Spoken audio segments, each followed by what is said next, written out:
I never touched the woman, but the jealous prick decided it was my time to go. He framed me by saying I'd stolen from the casino. Sure enough, a few grand was missing from the casino vault. I have to assume the bastard stole the funds and figured I was a convenient fall guy. Yeah, but what can you do? I was stripped of my casino apartment and all of my belongings and booted back into Freeside. From there, I didn't have a lot of career options, as my rep was destroyed. So the escort job sort of fell into my lap. No pun intended. Well, I suppose you could look at it that way, but I was packing a whole different kind of heat. No, escort just sounds better than man-whore. Yep, I was damn good at my job, too. But after a while, I just felt like a piece of meat and had to quit. When I quit the escort job, I had enough money to buy a pistol belt and some other gear. Bodyguards make a good, honest living, and I had the wits and physical build to handle most thugs. After saving a few tourists from trouble, I got a reputation for being a stand-up guy again, and after a decade, managed to save up enough to retire. All right. Yep. Alright, so that was an interesting old guy just talking to me about nothing. Where? Oh, this is what happens if you just try to run in.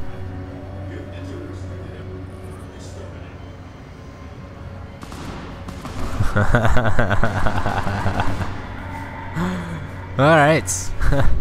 Let's go ahead and head back to the King's Place. If there's anything along the way, we'll go ahead and see. I think I did the wrong talk. I think I was supposed to say already faked it to him to get my money back, but it's 200 caps, whatever. We know that he faked it, but I guess we couldn't really talk to him about it for some reason.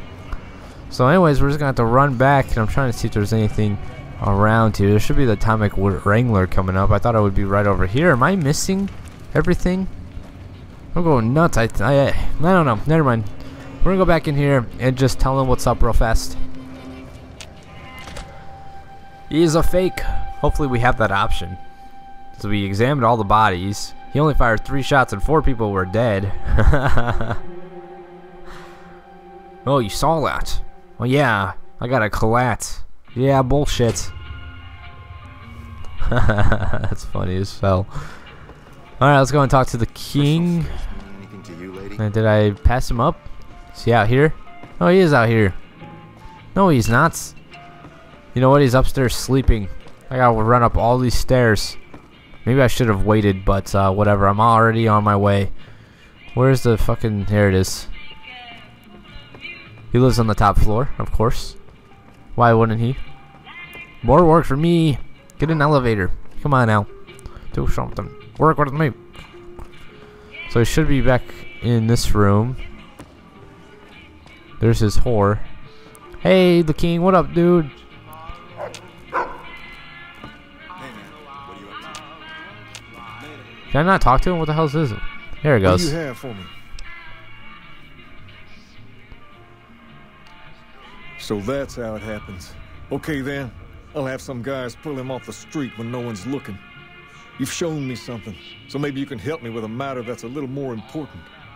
A lot of folks around these parts who've been here a while resent the sheer number of people that have come into the area since the Strip was built.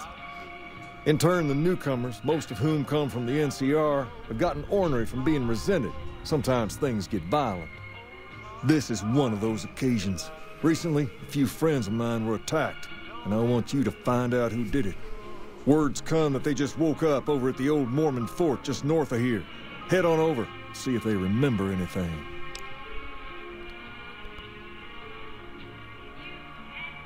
Good. I like that enthusiasm. Return when you have some information we can use. Have you found anything out? Or were you just here to chat? Go ahead. Throw some questions at me. Near as I can tell, it's some sort of religious institution. Oh, I know it says school out front, but everything in here seems to be related to the worship of some guy from back in the day. People used to come here to learn about him, to dress like him, move like him, to be him. If that's not worship, I don't know what is. Not a whole lot to tell. There were only a few books left in here when we found it, and those were rotted away. There were some posters left that were pretty well preserved, which is how we know all this stuff was based on the same guy. The thing of it is, we don't even know what his name was. All the posters just referred to him as the King. Don't tell me they're talking about Elvis. I think they are. Well, that and the giant sign outside. This place could have been the King's House of Dog Chow, and I still would have taken the name. But I like to think I keep the memory alive. As far as we can tell, the guy that built this place was considered the coolest of the cool and taught other people how to be more like him. People would come all around to learn how to sing, dance, dress, and even speak the way he did. Something like that, yeah. There were some working tapes here when we first got here, so we know what he sounded like. Sadly, they stopped working a few years back, so I sold them to a junk merchant who was passing through. Otherwise, I'd play some for you. All the outfits you see my guys wearing around were originally found in here too, along with more hair gel than you can shake a stick at. Sure thing. What'd you have in mind? I got Rex here from a salvager a few years ago. He was a little dinged up when I got him, but one of the followers fixed him right up. He's been acting peculiar for some time now. I took him to the followers and had him checked out, and they said his brain was bad or something. No, they said they don't have the tools to help him. For now, but they said eventually he's gonna get worse. I don't know what to do. I don't know. Maybe. If you found a way to help my poor Rex here, I'd be much obliged. Your best bet will be to talk to Julie Farkas over at the old Mormon fort north of here. Maybe you'll have better luck than I did. Understand, Freeside? You have to look back a few years. Originally, we were all just tribes making a living in this area. That all changed when Mr. House came around. He made an offer to the 3 biggest tribes that were willing to listen to him. Today, everyone calls those tribes the 3 families, and they live in luxury and run their own casinos in the Strip. The rest of us were left to fight over the crumbs, living in the shadow of those more fortunate. Things got pretty nasty for a while. But we wanted more, a place of our own, a place where no one could tell us what to do, and we didn't want to go elsewhere to find it. So we took control of this place and made it our own. That's really all Freeside is, the best of a bad situation. We're different than other gangs, not just because we dress better. We're not just a group of thugs looking for our next fight. The Kings are about an idea, you see, where every man is free to follow his own path, do his own thing, where every man is a king in his own right. Whoa there. Not just anyone can be a king. First of all, we usually only accept people native to the area. Second, I have to approve, and I don't. You haven't shown me you've got what it takes to be a king yet. But if you're fixing to join something fierce, stick around. And if you play your cards right, things might change. We've tried to pass our philosophy on to the people of Freeside, but not everyone is ready to be a king. The kids love us, but the old-timers tend to shy away and keep to themselves. And they probably couldn't pull off the look anyway. As for the others, some people just plain don't respect others. And that's a no-no. If there's one thing I won't tolerate, it's lack of respect. Sure thing. What'd you have in mind? Pace? He and I grew up together around here. We've been through a lot together. There's no man I'd rather have at my side in a pinch. Don't judge him too harshly for trying to get some caps out of you. He probably took you for a squatter, looking for a place to settle down. There have been a lot of people moving into the area lately, and it's got some people riled. Can't blame them myself. There's only so much to go around. There's me, but I don't really like talking about myself. There's Julie Farkas and the other followers down at the old Mormon fort. The Garrett twins up at the Wrangler deserve mention. Wouldn't be right not mentioning the Van Graffs, I suppose. And while they're not important in the overall scheme of things, there's Mick and Ralph, too. Just don't tell them I said that. Who all did you want to know about? Julie represents the followers of the Apocalypse. They're a group that tries to help people out whenever they can, so we get along just fine. If you ever need to get patched up, one of their docs will have you right as rain in no time flat. They sell supplies, too, or used to. Heard they were having trouble bringing stuff in or keeping up with the demand or something lately. Did you want to know about anyone else? Them twins run the Atomic Wrangler, the only working casino here in Freeside. It's become pretty much the place to go around these parts. Give it a whirl when you've got some time. Now, was there anyone else you wanted to know about?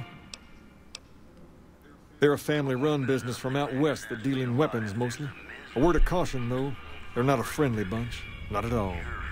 Their store is just past the Wrangler and sells all kinds of fancy weapons that most people around here can't afford. Anyone else you wanted to know about? Nick and Ralph sell all sorts of things at a small store over by the East Gate. They've done all right by us, and they'll do all right by you. You want to know about anyone else? Sure thing. All right. I'll see you later. All right. Good. We can leave now, and let's go ahead and do so. He gave us a quest, 2 quests actually. One of them is to talk to Julie about the dog. And what was the other one about again?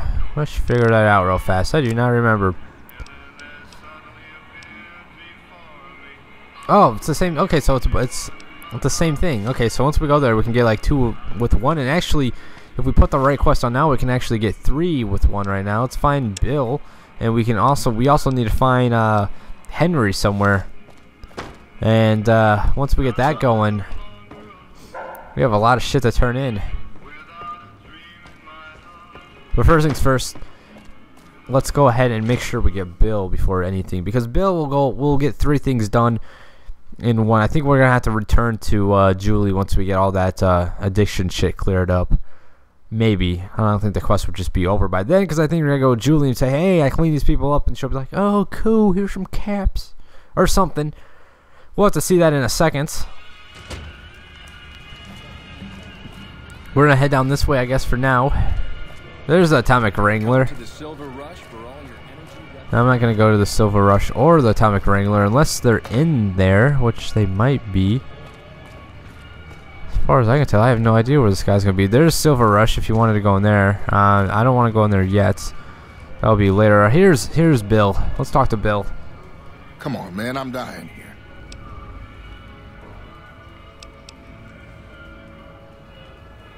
Oh, Julie, I've really screwed things up. I'll head over to the fort and get some rest. This has gone on too long. And the quest... Okay, yeah, we just gotta return to Julie. So once we return to Julie, we'll take care of 1 quest, and then we can at least start or get something going on the other quest. And you cannot fast travel at Freeside to, like, the followers of the Apocalypse Camp or anything like that. So you gotta kind of run around everywhere. The only thing you can do is fast travel to the beginning gates, and that might be a little faster than the way I'm taking. But it doesn't really matter. The only thing that kind of sucks, I said, you can't really fast travel inside there. So if you want to go somewhere like Rick and Ralph's, if you want to go from Rick and Ralph's to Silver Rush, you cannot fast travel to those areas because Freeside is just one big community. You gotta walk there. It's like a campus, you know. It doesn't make so much sense. You wouldn't be able to fast travel. You guys know what I'm saying, right? Yes, you do. Yes, you do. I got faith in you guys. So right back to Julie.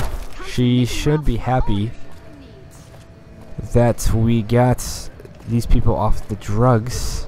And then she should be like, hey, I know what you can do for this dog. You need to do this. And the guy will be like, oh, cool. Have my dog. And then you get Rex as your companion. I know a little bit of spoilers, but this is the 14-minute mark. It's only going to spoil. You're only going to be spoiled if you actually watch this up to the 14-minute mark, which I'm guessing not a lot of people do. And I'm guessing some people do, you know. Some people watch the whole thing, some people watch like 10 minutes of it and call it good. And where is Julie? Julie. You are not Julie, you're Roy. Do I know you, Roy? What is it? Can't you see I want to be left alone with my friend here? Oh, that's different then. How can I help? I'll do anything to get the bastards that did this. Well, it happened at night, around 11. We'd recently made some caps off a bit of scrap we found and wanted to invest it wisely. As we were leaving the Wrangler, we must have taken a wrong turn and ended up in the squatter side of town. From out of nowhere, these big guys show up and start barking questions at us, wanting to know if we were locals. The kid there's about as proud as a local around here gets, and started yelling back at him. Then all hell broke loose. Kid got the worst of it, sad to say. They were big guys, young too, no old geezers like me. Hell, none of them looked even half my age. I was mostly face down in the dirt, begging for my life when it happened, so I only got a quick look at them. I hope you find the bastards that did this. If you want, try asking my friend Wayne over there about him. He saw more than I did. And we will. Once we come back, I'm going to end it here, and when we come back, we'll talk to the rest of these people in here, as well as Julie. So I'll see you guys next time. Thanks for watching, and have a good one.